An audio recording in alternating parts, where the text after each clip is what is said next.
Hello everyone, welcome to our Veranda Race Kannada YouTube channel. This is Ashwini M.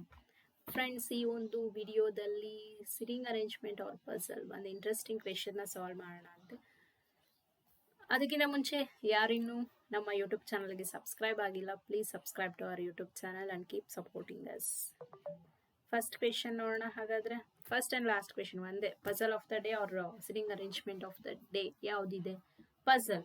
Okay, ಪಜಲ್ಗಳು sitting ಅರೇಂಜ್ಮೆಂಟ್ಗೂ ಏನು difference ಅಂತ ಕೇಳಿದ್ರೆ ಅಂದರೆ with direction sitting arrangement, without direction puzzle ಅಷ್ಟೇ. Okay, 12 ಜನರು 3 ವಿಭಿನ್ನ ಕ್ರೀಡೆಗಳಲ್ಲಿ ಭಾಗವಹಿಸುತ್ತಿದ್ದಾರೆ. ಅಂದರೆ ಫುಟ್ಬಾಲ್, ಟೆನ್ನಿಸ್ ಮತ್ತು ಕ್ರಿಕೆಟ್. ನಿರ್ದಿಷ್ಟ ಕ್ರೀಡೆಯಲ್ಲಿ 3ಕ್ಕಿಂತ ಕಡಿಮೆ ಜನರು ಭಾಗವಹಿಸುವುದಿಲ್ಲ ಅಂತೆ. ಸರಿನಾ? 12 ಜನ ಇದ್ದಾರೆ, 3 ಕ್ರೀಡೆನಲ್ಲಿ ಭಾಗವಹಿಸ್ತಾ ಇದ್ದಾರೆ.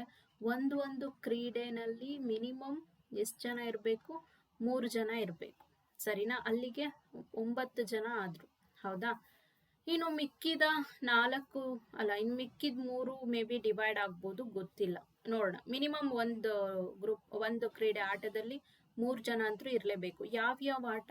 ಫುಟ್ಬಾಲ್ ಇದೆ ಅಂತೆ. Okay, football, tennis, okay, tennis, cricket, 3 ಆಟ ಇದೆ. ಓಕೆ, ಸರಿ. ಫಸ್ಟ್ ಎ ಫುಟ್ಬಾಲ್ನಲ್ಲಿ ಭಾಗವಹಿಸುವುದಿಲ್ಲ ಅಂತೆ. ಎ ಇಲ್ಲಿ ಬರಲ್ಲ ಅಂತೆ. ಎ ಜೊತೆ ಸಿ ಮತ್ತು ಡಿ ಭಾಗವಹಿಸಿದರು ಅಂತೆ. ಎ ಜೊತೆ ಸಿ ಮತ್ತೆ ಡಿ ಅಂದ್ರೆ ಸಿ ಡಿ ಕೂಡ ಇಲ್ಲಿ ಬರಲ್ಲ. ಹೌದಾ? ಎ ಅಲ್ಲಿ ಬರಲ್ಲ ಅಂದ್ರೆ ಅದ್ರ ಜೊತೆ ಭಾಗವಹಿಸೋರು ಕೂಡ ಆಟದಲ್ಲಿ ಬರಲ್ಲ ಅಂತ ಆಯ್ತು. ನೆಕ್ಸ್ಟ್, ಡಿ ಇ ಮತ್ತು ಎಚ್ ಜೊತೆಗೆ ಭಾಗವಹಿಸುವುದಿಲ್ಲ ಅಂತೆ. ಈ ಡಿ ಏನಿದೆ ಅಲ್ವಾ, ಇದು ಇ ಮತ್ತೆ ಎಚ್ ಜೊತೆಗೆ ಭಾಗವಹಿಸುವುದಿಲ್ಲ. ಈ ರೀತಿ ಇದ್ದಾಗ ಯಾವುದಾದ್ರೂ ನಿಮ್ಮದೇ ಓನ್ ಟ್ರಿಕ್ನ ನೀವು ಯೂಸ್ ಮಾಡಿ, ಲೈಕ್ ಇಲ್ಲಿ ನಾನು ಇಂಟು ಮಾರ್ಕ್ನ ಹಾಕಿದ್ದೀನಿ ಅಂದರೆ ಡಿ ಜೊತೆ ಇ ಎಚ್ ಬರಲ್ಲ ಅಂತ. ಸರಿನಾ? ಇ ಮತ್ತು ಎಚ್ ವಿವಿಧ ಕ್ರೀಡೆಗಳಲ್ಲಿ ಭಾಗವಹಿಸುತ್ತಿದ್ದಾರೆ ಅಂತ ಅಂದರೆ ಅವರಿಬ್ರು ಒಂದೇ ಟೀಮಲ್ಲಿ ಇರಲ್ಲ ಅಂತ. ಜೆ ಮತ್ತು ಕೆ ಒಂದೇ ಕ್ರೀಡೆಗಳಲ್ಲಿ ಭಾಗವಹಿಸುತ್ತಾರೆ ಅಂತ. ಹಾಗಾದ್ರೆ ಜೆ ಕೆ ಒಂದೇ ಕ್ರೀಡೆ ಅಂದ್ರೆ ರೈಟ್ ಮಾರ್ಕ್ ಹಾಕಿದ್ದೀನಿ ಅಂದ್ರೆ ಅವೆರಡು ಒಂದೇ ಕ್ರೀಡೆನಲ್ಲಿ ಬರಬೇಕು ಅಂತ. ಜೆ ಫುಟ್ಬಾಲ್ನಲ್ಲಿ ಭಾಗವಹಿಸುವುದಿಲ್ಲ ಅಂತೆ. ಹಾಗಾದ್ರೆ ಜೆ ಇಲ್ಲಿ ಬರಲ್ಲ ಅಂತೆ. ಜೆ ಇಲ್ಲಿ ಬರಲ್ಲ ಅಂದ್ರೆ ಕೆ ಕೂಡ ಇಲ್ಲಿ ಬರಲ್ಲ, ಯಾಕಂದ್ರೆ ಅವೆರಡು ಒಂದೇ ಟೀಮು. ಕೆ ಕ್ರಿಕೆಟ್ನಲ್ಲಿ ಭಾಗವಹಿಸುವುದಿಲ್ಲ ಅಂತೆ. ಕೆ ಇಲ್ಲಿ ಬರಲ್ಲ ಅಂದ್ರೆ ಜೆ ಕೂಡ ಇಲ್ಲಿ ಬರಲ್ಲ. ಇನ್ನು ನಿಮಗೆ ಗೊತ್ತಾಗಿರುತ್ತೆ ಜೆ ಕೆ ಎಲ್ಲಿ ಬರುತ್ತೆ ಅಂತ. ಎಲ್ಲಿ? ಟೆನ್ನಿಸಲ್ಲೇ ಬರಬೇಕು. ಕ್ಲಿಯರ್? ಕರೆಕ್ಟಾ? ಜೆ ಕೆ ಇಲ್ಲೇ ಬರಬೇಕು. ಸರಿನಾ? ಈ ಪಾಯಿಂಟ್ನ ಬರ್ದಿದೀವಿ, ಹಾಗಾಗಿ ಎರೇಸ್ ಮಾಡ್ತಾ ಇದ್ದೀನಿ. ನೆಕ್ಸ್ಟ್, ಎಫ್ ಅದೇ ಕ್ರೀಡೆಯಲ್ಲಿ ಜಿ ಯೊಂದಿಗೆ ಭಾಗವಹಿಸುತ್ತದೆ ಅಂತ. ಎಫ್ ಜಿ ಒಂದೇ ಕ್ರೀಡೆನಲ್ಲಿ ಬರಬೇಕಂತೆ.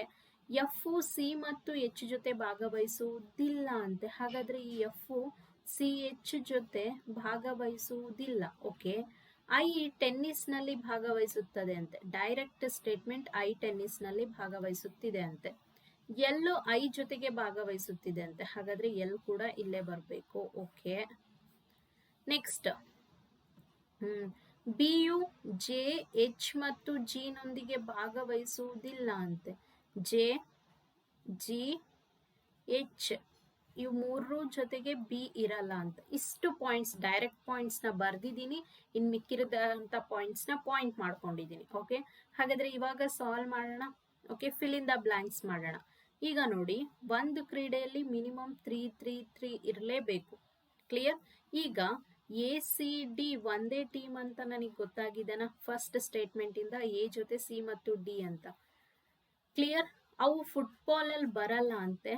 ಟೆನ್ನಿಸಲ್ಲಿ ನಾನು ಎ ಸಿ ಡಿನ ಹಾಕಕ್ಕಾಗಲ್ಲ, ಯಾಕೆಂದ್ರೆ ಅವೆಲ್ಲ ಏನಾಗುತ್ತೆ, ಜಾಸ್ತಿ ನಂಬರ್ ಆಫ್, ಇನ್ನು ಮಿಕ್ಕಿದ್ರಲ್ಲಿ ನಾನು ಕೊಡೋಕೆ ಸಾಧ್ಯನೇ ಇಲ್ಲ. ಹಾಗಾಗಿ ಒಂದೇ ಒಂದು ಚಾನ್ಸ್, ಎ ಸಿ ಡಿ ಇಲ್ಲೇ ಬರಬೇಕು.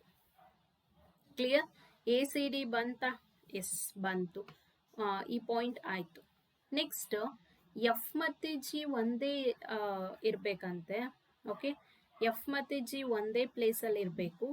ಆದರೆ ಈ ಜಿ ಏನಿದೆ ಅಲ್ವಾ, ಎಫ್ ಇಲ್ಲಿ ನೋಡಿ, ಎಫ್ ಸಿ ಎಚ್ ಜೊತೆ ಬರಲ್ಲ ಅಂತೆ. ಹಾಗಾದರೆ ಎಫ್ ಸಿ ಎಚ್ ಜೊತೆ ಬರಲ್ಲ ಅಂತ ಅಂದರೆ ನಿಮಗೆ ಇಲ್ಲಿ ನೀವು ಹಾಕಕ್ಕಾಗತ್ತಾ? ಎಫ್ನ ನೋ, ಹಾಕಕ್ಕಾಗಲ್ಲ. ಹಾಗಾದ್ರೆ ಎಫ್ ಮೇ ಬಿ ಇಲ್ಲಿ ಬರ್ಬೋದು, ಎಫ್ ಮೇ ಬಿ ಇಲ್ಲಿ ಬರ್ಬೋದು, ಗೊತ್ತಿಲ್ಲ. ನೆಕ್ಸ್ಟ್ ಪಾಯಿಂಟಿಗೆ ಬನ್ನಿ. ಈ ಡಿ ಇರೋ ಪ್ಲೇಸ್ ಅಲ್ಲಿ ಬರಲ್ಲ ಅಂತ, ಸರಿನಾ? ಹಾಗಾದ್ರೆ ಈ ಇಲ್ಲಿ ಬರುತ್ತಾ? ಬರಲ್ಲ. ಕ್ಲಿಯರ್? ಈ ಇಲ್ಲಿ ಬರಲ್ಲ. ನೆಕ್ಸ್ಟ್ ನಿಮಗೆ ಬೇಕಾಗಿರೋದು ಈ ಹೆಚ್ಚು ಒಂದೇ ಟೀಮ್ ಅಲ್ಲಿ ಇರಬಾರ್ದು, ಬಟ್ ಇಲ್ಲಿ ನೋಡಿ ಜೆ ಜಿ ಎಚ್ ಕೂಡ ಒಂದೇ ಟೀಮ್ ಅಲ್ಲಿ ಬರಬಾರ್ದು ಅಂತ ಹೇಳಿದ್ದಾರೆ. ಹಾಗಾದ್ರೆ ನಿಮ್ಗೆ ಈ ಸಪ್ರೇಟ್ ಇರಬೇಕು, ಹೌದಾ? ಈ ಯಾವ್ದಾದ್ರ ಜೊತೆ ಎಚ್ ಜೊತೆ ಬರಲ್ಲ, ಡಿ ಜೊತೆ ಬರಲ್ಲ, ಮತ್ತೆ ಅಷ್ಟೇ ಅಲ್ಲ, ಅಷ್ಟೇ. ಹಾಗಾದ್ರೆ ಎಫ್ ಕೂಡ ನಿಮಗೆ ಯಾವ್ದಾದ್ರ ಜೊತೆ ಬರಲ್ಲ, ಸಿ ಎಚ್ ಜೊತೆ ಬರಲ್ಲ. ಹಾಗಾಗಿ ಇವನ್ನ ನಾನು ಒಂದು ಟೀಮ್ ಆಗಿ ಕನ್ಸಿಡರ್ ಮಾಡ್ಬೋದಾ? ಯಾಕೆ ಮ್ಯಾಮ್ ಅದನ್ನೇನಕ್ಕೆ ಒಂದು ಟೀಮ್ ಆಗಿ ಕನ್ಸಿಡರ್ ಮಾಡ್ತೀರಾ? ಈ ಕಡೆ ಹಾಕಿ ಅಲ್ಲ, ಡಿ ಗೊತ್ತಿಲ್ಲ, ಸೊ ಈ ಕಡೆ ಹಾಕ್ಬೋದಲ್ಲ. ಜಾಸ್ತಿ ಜನ ಆಗ್ತಾರೆ, ನಿಮಗೆ ಬೇಕಾಗಿರೋದು 3-3-3, ಅದ್ರ ಕಡೆ ಕಾನ್ಸಂಟ್ರೇಟ್ ಮಾಡಿ. ಓಕೆ, ಇಲ್ಲಿ ಆಲ್ರೆಡಿ 4 ಜನ ಆಗೋಗ್ಬಿಟ್ಟಿದ್ದಾರೆ, ಸರಿನಾ? ಓಕೆ, ಹಾಗಾದ್ರೆ ಎಫ್ ಇರೋ ಕಡೆ ಯಾವ್ದಿರ್ಬೇಕು? ಜಿ ಇರಬೇಕು. ಕ್ಲಿಯರ್? ಎಫ್ ಇರೋ ಕಡೆ ಜಿ ಇರಬೇಕು. ಜಿ ಇರೋ ಕಡೆ ಮತ್ತೆ ಇ ಇರೋ ಕಡೆ ಯಾವ್ದಿರಬಾರ್ದು? ಎಚ್ ಇರಬಾರ್ದು. ಹಾಗಾದ್ರೆ ಎಚ್ ನ ನಾನು ಟೆನ್ನಿಸ್ ಅಲ್ಲಿ ಕೊಡ್ಬೋದಾ? ಎಚ್ ನ ಟೆನ್ನಿಸ್ ಅಲ್ಲಿ ಕೊಡ್ಬೋದಾ? ಎಸ್ ಕೊಡಿ ಮ್ಯಾಮ್, ಕೊಟ್ಟೆ. ಓಕೆ, ಈಗ ಬಿ ವಿಷಯಕ್ಕೆ ಬರೋದಾದ್ರೆ ಇಲ್ಲಿ ನೋಡಿ, ಬಿ ಯಾವ್ದಾದ್ರ ಜೊತೆ ಬರಲ್ಲ, ಜಿ ಇರೋ ಕಡೆ ಬರಲ್ಲ, ಜೆ ಇರೋ ಕಡೆ ಬರಲ್ಲ, ಅಂದ್ರೆ ಇಲ್ಲಿ ಬರಲ್ಲ, ಇಲ್ಲಿ ಬರಲ್ಲ. ಇನ್ನು ಉಳಿದಿದ್ ಬಿ ಇಲ್ಲಿ ಬಂದೆ. ಕ್ಲಿಯರ್? 12 ಜನ ಆದ್ರ 9 9 3 12. ಕ್ಲಿಯರ್? ಒಂದ್ ಸ್ವಲ್ಪ ಟ್ರಿಕ್ಕಿ ಅನ್ಸಿದ್ರು ಕೂಡ ಈ ಒಂದು ಪಾಯಿಂಟ್ ನ ನೀವು ನೆನ್ಪಿಟ್ಕೊಳ್ಳಿ. 3 ಜನ ಅಂತ ನೆನ್ಪಿಟ್ಕೊಂಡಿದ್ರಿ ಅಂದ್ರೆ ಈಸಿಯಾಗಿ ಪ್ಲೇಸ್ ಮಾಡ್ಬೋದು. ರಫ್ ಆಗಿನೇ ಪ್ಲೇಸ್ ಮಾಡಿ. ನಿಮಗೆ ಇಲ್ಲೇ ಬರೋ ಚಾನ್ಸಸ್ ಇತ್ತು ಅಂದ್ರೂ ಕೂಡ, ಓ ಜಾಸ್ತಿ ಜನ ಆಗ್ತಾರಲ್ಲ, ಹಾಗಾದ್ರೆ ಈ ಕಡೆನೆ ಹಾಕ್ಬೇಕು ಅನ್ನೋ ತರ.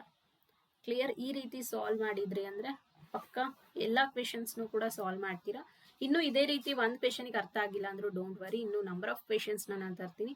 ಬಟ್ ರೆಗ್ಯುಲರ್ ಆಗಿ ವಿಡಿಯೋಸ್ನ ವಾಚ್ ಮಾಡ್ತಾ ಇರಿ. ಒಂದಾದ್ಮೇಲೆ ಒಂದು ನಿಮಗೆ ಐಡಿಯಾ ಗೊತ್ತಾಗ್ತಾ ಹೋಗುತ್ತೆ ಹೇಗೆ ಸಾಲ್ವ್ ಮಾಡಬೇಕು ಅಂತ. ಓಕೆನಾ? Thank you all. See you all in the next video. Take care. Bye.